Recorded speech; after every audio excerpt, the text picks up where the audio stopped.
storms. Lows in the lower 60s. Northeast winds around 5 miles per hour.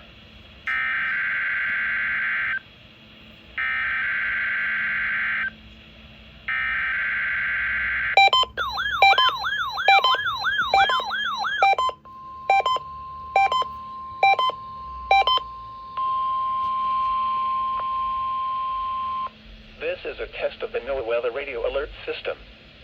During hazardous weather and emergency situations, the alert tones which were just broadcast will automatically activate special receivers to alert you of impending hazards. This test is normally conducted weekly around 11 a.m. If hazardous weather is imminent or occurring, the test may be canceled. To provide the most consistent warning service possible, the alert tones will only be activated for the following counties in the WWG49 listening area: in Missouri, Madison, St. Francis, Bollinger, Cape Girardeau, Iron, Perry, Reynolds, St. Genevieve, Washington, and Wayne.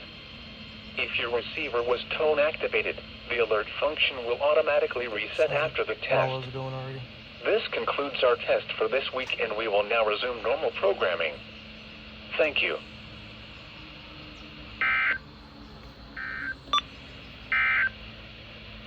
Today, areas of fog this morning.